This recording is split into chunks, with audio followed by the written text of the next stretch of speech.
Izin memperkenalkan diri, perkenalkan saya Citra Permata Santri NPM 213106615.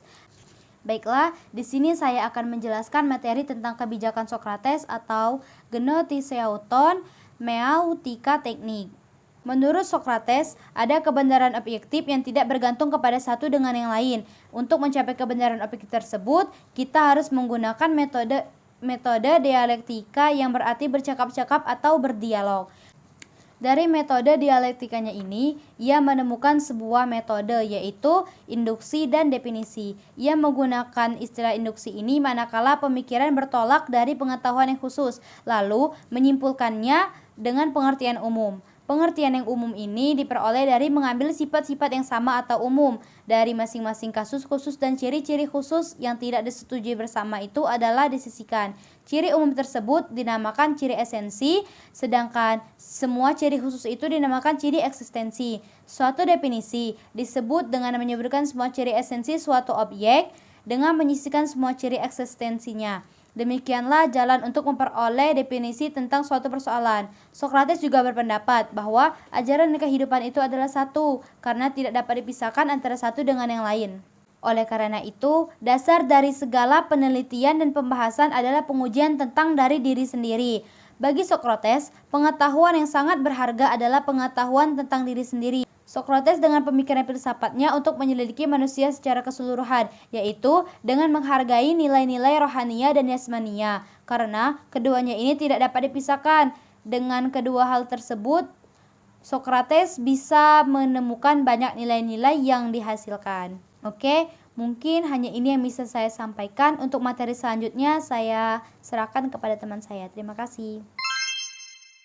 Izin memperkenalkan diri, saya Dewi Santi NPM 2131060020. Di sini saya akan menjelaskan tentang riwayat hidup Plato dan idealismenya. Baiklah, langsung saja. Yang pertama, riwayat hidup Plato. Plato dilahirkan sekitar tahun 428 atau 427 sebelum Masehi di Athena dan meninggal di sana pada tahun 347 sebelum Masehi di usia 80 tahun. Dia berasal dari keluarga bangsawan. Salon, sang pemberi hukum bagi Athena, adalah salah satu kakek dari ibunya. Sementara dari pihak ayahnya, ia masih keturunan Raja Athena. Plato memiliki dua saudara, yaitu Adimentes dan Glaucon, serta satu saudari, yaitu Poton.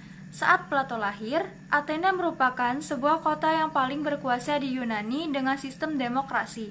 Kekuatan militer dan maritimnya nomor satu. Kultur, intelektual, dan artistiknya jauh mengatasi polis-polis lain di Yunani. Dia masih muda ketika Athena kalah perang, dan dia menunjuk sistem demokrasilah penyebab kekalahan itu. Pelajaran yang diperoleh di masa kecilnya selain dari pelajaran umum ialah menggambar dan melukis, belajar musik dan puisi. Ketika beranjak dewasa, ia sudah pandai membuat karangan yang bersajak. Pada masa anak-anaknya, Plato mendapat pendidikan dari guru-guru filosofi. Pelajaran filosofi mula-mula diperolehnya dari Kratilos. Kratilos dahulunya adalah murid Heraklitos. Sejak umur 20 tahun, Plato mengikuti pelajaran Sokrates. Pelajaran itulah yang memberi kepuasan baginya. Pengaruh Sokrates semakin hari semakin mendalam padanya. Ia menjadi murid Sokrates yang paling setia. Sampai pada akhir hidupnya, Sokrates tetap menjadi pujaannya. Plato mempunyai kedudukan yang istimewa sebagai seorang filosof. Ia pandai menyatukan puisi dan ilmu, seni dan filosofi. Pandangan yang dalam dan abstrak sekalipun dapat dilukiskannya dengan gaya bahasa yang indah. Tidak ada seorang filosof sebelumnya yang dapat menandinginya dalam hal ini.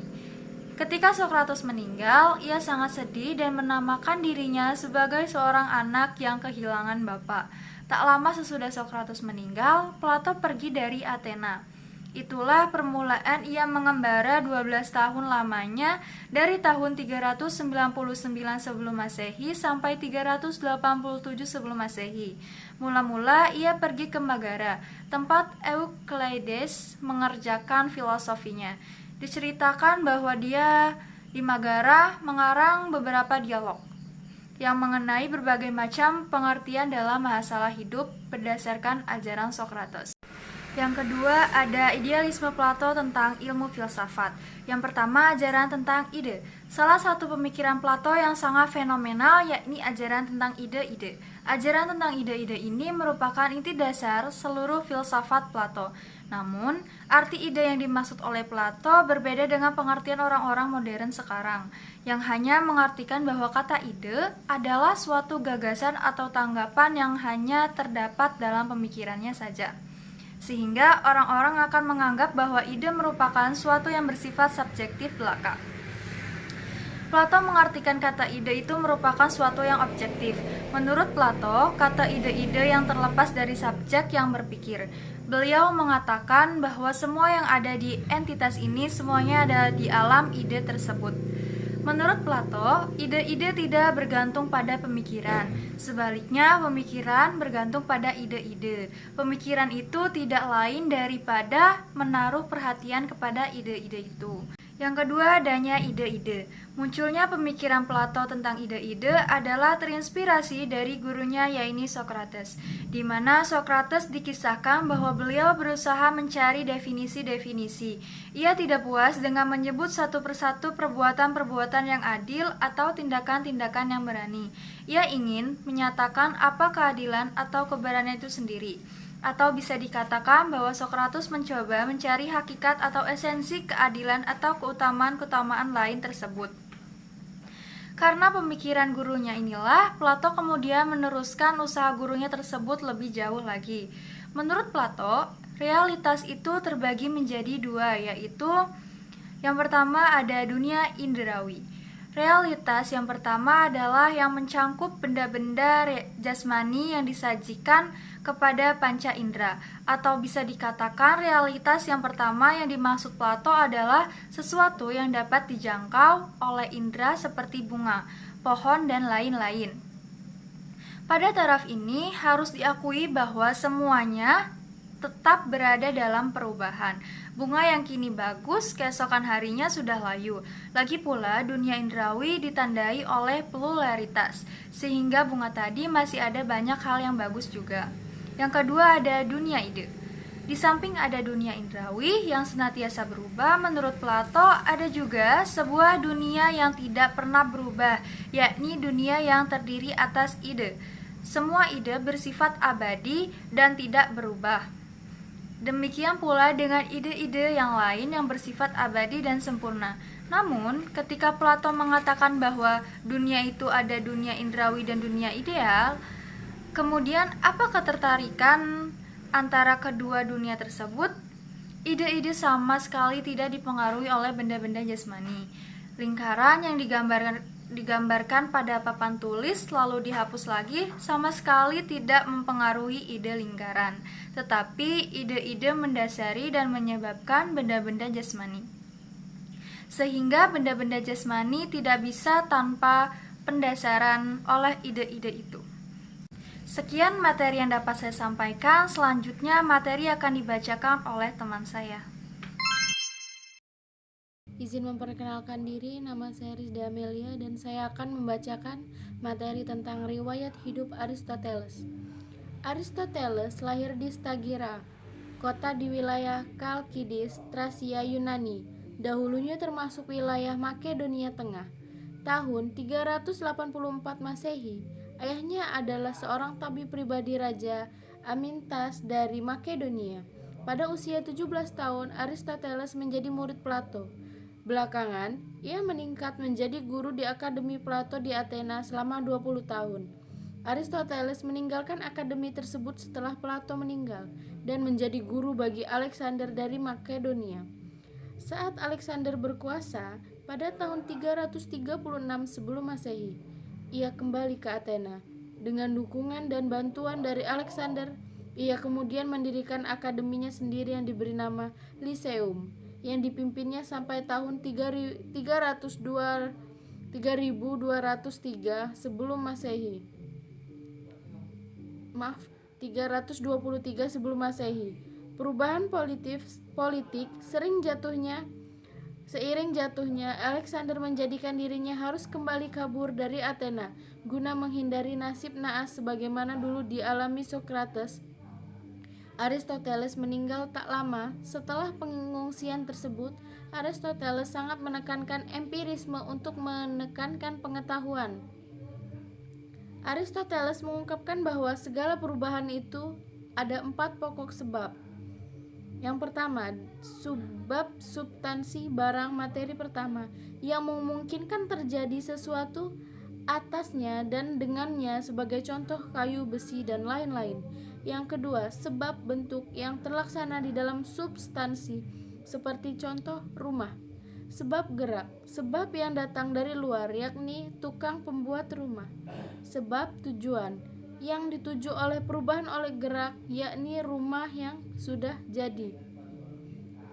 Ada 4 kausa yang ditegaskan oleh Aristoteles dalam bukunya, yaitu yang pertama, kausa materialis, yang kedua, kausa formalis, yang ketiga, kausa efficiens, yang keempat, kausa finalis.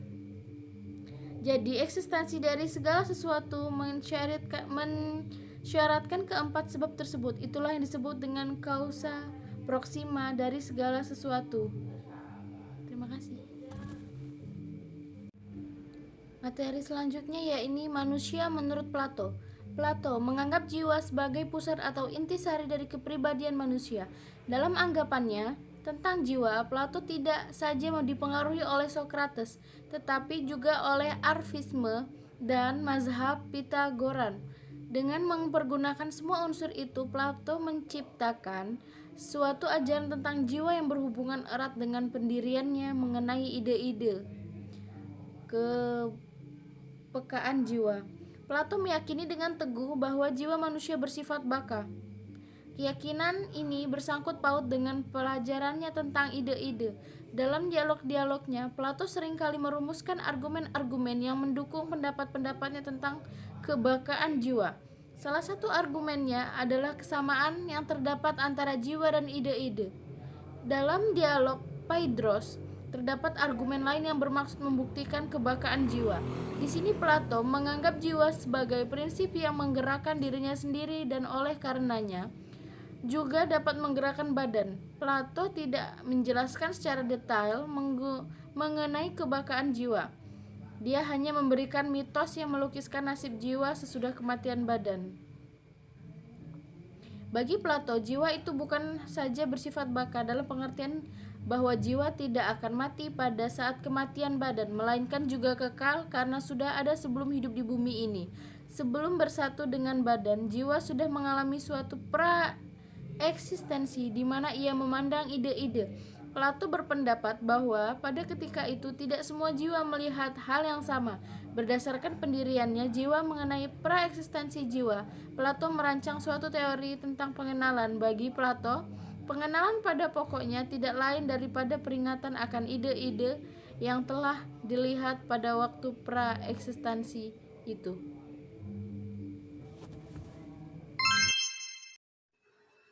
Assalamualaikum warahmatullahi wabarakatuh. Perkenalkan, nama saya Ayu Puspitasari, NPM 2131060013. Di sini saya akan melanjutkan materi selanjutnya, yaitu tentang ontologi atau metafisika Aristoteles, teori 4 kausa, dan juga teori pemikiran Aristoteles. Nah, langsung saja, metafisika menurut Aristoteles itu adalah sebutan, sebenarnya itu adalah sebutan yang kebetulan ya, metafisika, yang mana sebutan ini bukan dari Aristoteles melainkan dari Andronicus, yaitu yang awalnya mencoba menyusun karya-karya Aristoteles mengenai filsafat, kemudian menemukanlah kata atau nama metafisika ini. Metafisika Aristoteles ini berpusat pada masalah barang dan juga bentuk. Barang itu materi yang pertama dan bentuk adalah materi yang kedua. Mereka ini saling berkaitan. Aristoteles itu mengemukakan bahwa bentuk sebagai pengganti pengertian ide Plato yang dulu ditolaknya.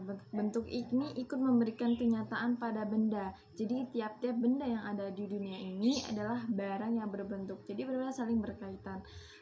Aristoteles mengungkapkan bahwa sebab yang menggerakkan itu ialah Tuhan. Seperti yang kita lihat secara realitas, gerak itu ada yang menyebabkan, dan sampai akhirnya kita pada sebab gerak pertama yang imaterial, tidak bertubuh dan tidak bergerak dan tidak tidak digerakkan serta cerdas sendirinya. Nah, seperti kalau kita bayangkan seperti kita punya Allah, kita punya Tuhan gitu. Allah yang menggerakkan kita dan kita kembali lagi kepada Tuhan kita. Seperti itu. Kemudian kita langsung ke teori 4 kausa, yaitu teori ini tentu ada hubungannya dengan materi sebelumnya tentang pandangan Aristoteles sendiri. Nah, teori gagasan 4 kausa ini awalnya itu udah digagas oleh Aristoteles dalam bukunya. Kemudian gagasan ini diperdalam lagi dalam metafisika. Nah, keempat teori kausa tersebut ada teori material, teori materialis, teori kausa formalis, teori kausa efisiens, dan juga teori kausa finalis. Teori kausa materialis adalah sesuatu yang dimana terjadi atau terbatas. Patung adalah kayu atau marmer, materia bagi bangunan adalah rumah, pasir, batu, kayu, semen, dan lain sebagainya. Nah, ada kausa formalis atau forma atau esensi dari segala sesuatu. Forma ini merujuk pada struktur atau hakikat yang membuat materi berbeda dari materi lainnya. Misalnya kayu gelondongan dapat diubah menjadi sekian banyak barang karena forma, sehingga membentuk seperti untuk meja, jadi adalah kemejaan, kursi kekursian, lemari kelemarian, dan selanjutnya. Kemudian selanjutnya kausa efisiens atau penggerak atau pelaku adalah sesuatu dari mana perubahan dan gerak dari segala sesuatu berasal. Misalnya tukang adalah orang yang membuat kemeja, meja, kursi, lemari. Pemahat adalah pelaku. Pelaku adalah yang membuat sebongkah marmer atau sepotong kayu menjadi patung atau benda-benda lainnya. Kemudian yang terakhir adalah kausa finalis atau tujuan adalah sesuatu untuk apa suatu hal itu dibuat.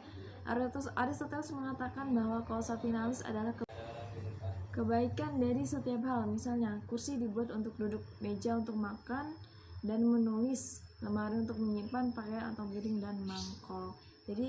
Jadi kesemuanya ini adalah eksistensi dari segala sesuatu selalu mensyaratkan keempat sebab tersebut. Itulah yang disebut dengan kausa proxima dari segala sesuatu. Oke, lanjut di materi yang terakhir, yaitu teori pengetahuan Aristoteles atau pemikiran Aristoteles sendiri. Aristoteles ini terkenal sebagai bapak logika. Itu tidak berarti bahwa sebelum dia tidak ada logika ya. Tiap uraian ilmiah berdasarkan logika. Logika itu tidak lain dari berpikir secara teratur menurut urutan yang tepat atau berdasarkan hubungan sebab dan akibatnya. Semua ilmuwan dari filosofi sebelum Aristoteles mempergunakan logika sebaik-baiknya. Pada dasarnya berpikir adalah mempertalikan isi pikiran dalam hubungan yang tepat. Akan tetapi Aristoteles lah yang pertama kali membentangkan cara berpikir yang teratur dari suatu sistem. Pada pendapat Aristoteles juga membagi logika dalam 3 bagian, yaitu mempertimbangkan, menarik kesimpulan, dan membuktikan atau menerangkan. Uraian tersebut berpegang pada filsafat Socrates yang menyatakan bahwa buah pikiran adalah gambaran dari keadaan yang objektif. Sekian materi dari saya.